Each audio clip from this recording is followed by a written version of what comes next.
अस्सलाम वालेकुम। कैसे हैं आप सब लोग? उम्मीद है खैरियत से होंगे। अल्लाह ताला हमेशा अच्छा रखे आप सबको। आज मैं बना रही हूँ भिंडी गोश्त। उसके लिए मैंने 1.5 किलो बकरे का गोश्त लिया है और ये मैंने 4 बड़ी प्याज ली हैं। असल में गोश्त मैं पूरे को बनाऊँगी 1.5 किलो को, और उसमें मैं आधे में आलू डाल दूँगी और आधे में भिंडी डालूँगी, तो दोनों चीज़ हो जाएगी।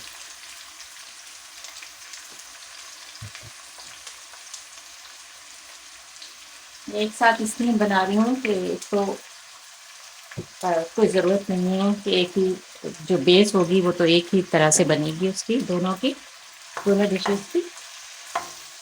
तो बिला वजह में गैस और वक्त को, हर चीज़ को ज़ाया करने का कोई फ़ायदा नहीं है।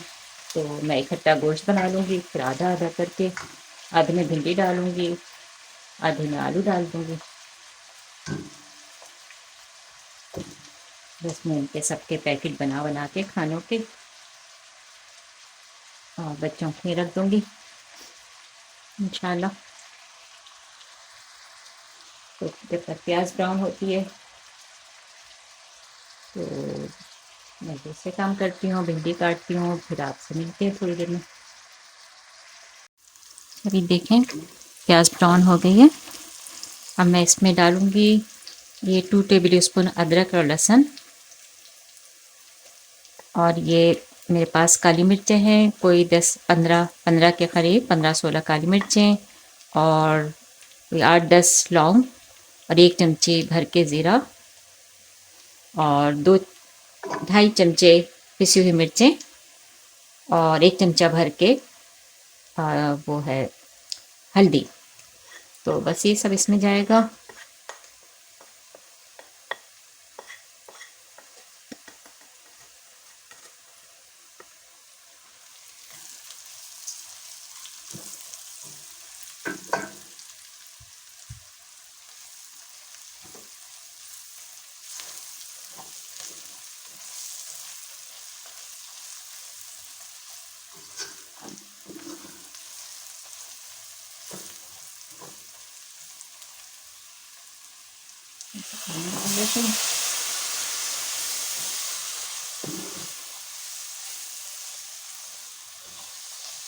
इसमें मैंने, क्योंकि शोरबे वाला है तो मैं ऑयल बहुत ज़्यादा नहीं डाला है, और हल्की चिकनाई थोड़ी सी गोश्त में भी है, तो मैंने ऑयल कम ही डाला।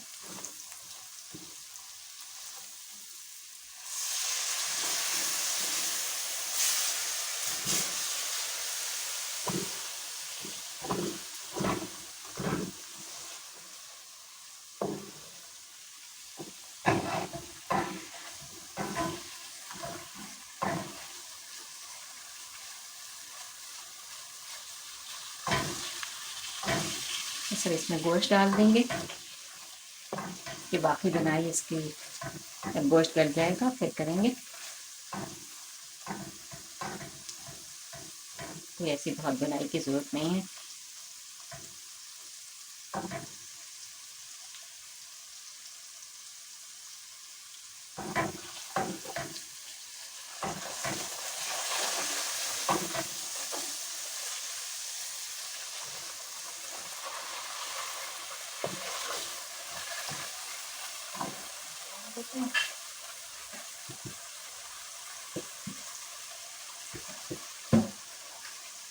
गोश्त धो के रख दिया था मैंने।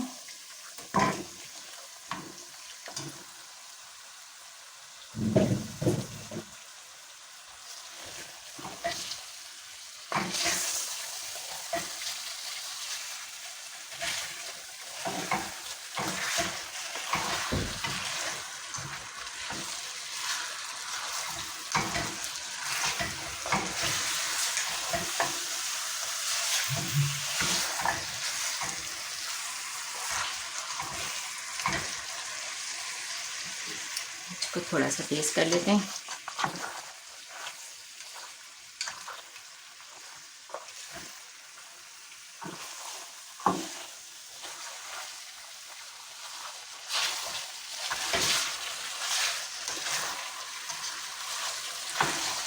पीछे आप लोगों की आवाज़ सही से नहीं जाएगी, इसलिए मैं एग्जॉस्ट फैन यहाँ का बंद कर देती हूँ। तो फिर जो मेरे फैमिली रूम का डोर है ग्लास का, क्योंकि बाहर सर्दी हो रही है तो अंदर गर्म हो जाता है तो सारा फॉगी हो जाता है, तो थोड़ी सी रोशनी भी यहाँ पे फिर कम हो जाती है।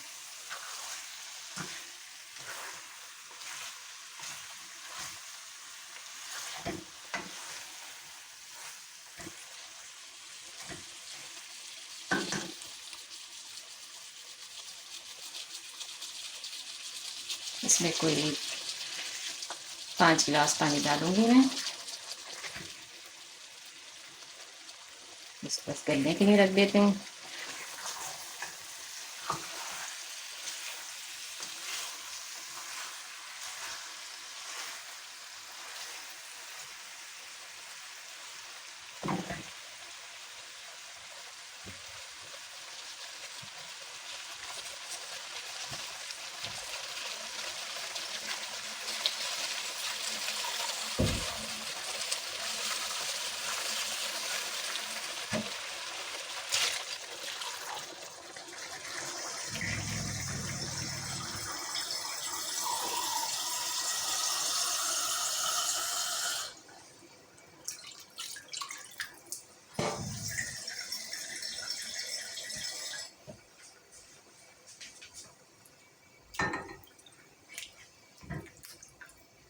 ये मैंने 2.5 गिलास डाला है, मुझे लगता है कि 2.5 गिलास काफ़ी होगा इसमें। अगर ज़रूरत पड़ी तो थोड़ा सा और डाल देंगे। इसको ढक के रखते हैं, मिलते हैं आपसे गोश्त करने के बाद।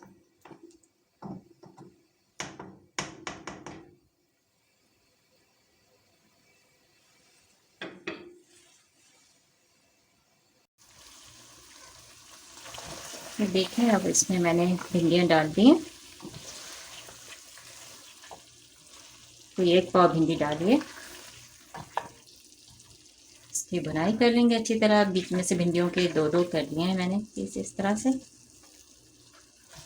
इसकी अच्छी बुनाई करके फिर इसमें शोरबा डालेंगे।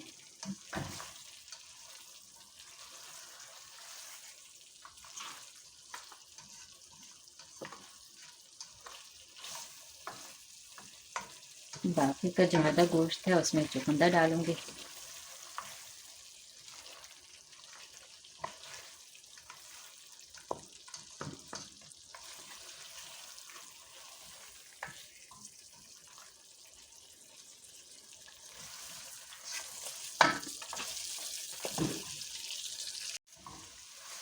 ये देखें भिंडियाँ डाल के इसको कोई 5 से 7 मिनट हो गए, इसकी अच्छी बुनाई हो गई है।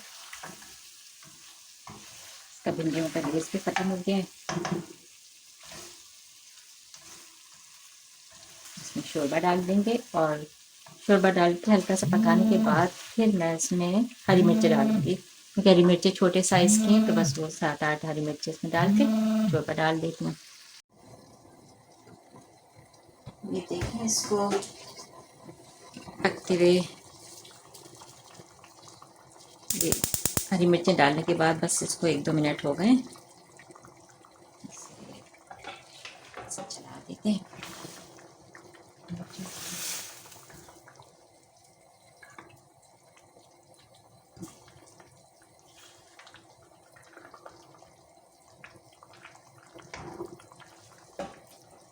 इसको 1 मिनट के लिए और रखेंगे, फिर इसको डिश आउट करते हैं, हरा धनिया डालते हैं।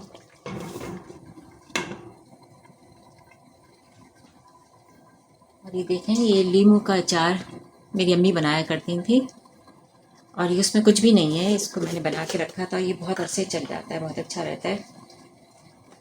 तो ये देखें ऐसे लीमू बड़े बड़े काट के 4-4 पीस कर लिए थे मैंने, तो इसमें नमक ज़्यादा सा डाल के रख दिया था। और ये बहुत अरसे चलते हैं, बहुत ख़राब भी नहीं होते, तो इसको बस डाल के रख दिया था। इसको हिलाते रहें, काफ़ी अरसे रखें, टाइम लगता है इसको, थोड़ा सा लीमू गलते हैं जब तक, लेकिन कि जितना हिलाएंगे इसको तो दिन में 2-3 बार अगर हिला लेंगे तो जल्दी थोड़ा हो जाएगा। इसको चूल्हे का बंद कर देती हूँ। तो ये भिंडी गोश्त और अरवी गोश्त के साथ ये अचार बहुत मज़े का लगता है। तो गरी बना हुआ रखा हो। अगर लीमू नहीं डालना आपको, लीमू भी हल्का सा या तो डाल लें तो वो भी बहुत अच्छा लगेगा। लीमू बहुत अच्छा लगता है अरबी गोश्त, भिंडी गोश्त में। और साथ ही इसमें अचार के साथ खाएं, बना के रख लें एक दफ़ा जब लीमू सस्ते हो रहे हों तो इसके साथ खाइएगा। देखें सालन हमारा तैयार है। चूल्हा बंद कर दिया मैंने, हरी मिर्चें भी डाल दी थी।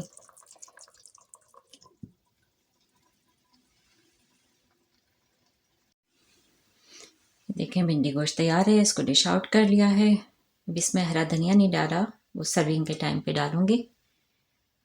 तो अभी मैं इसको रख दूंगी कवर करके, ठंडा करके फ्रिज में। अभी गर्म है तो इसमें हरा धनिया नहीं डाला है मैंने। तो दुआओं में याद रखिएगा। चैनल को सब्सक्राइब करें, शेयर करें जितना ज़्यादा हो सके, लाइक करें, बेल आइकॉन को दबाएं। अल्लाह हाफिज़।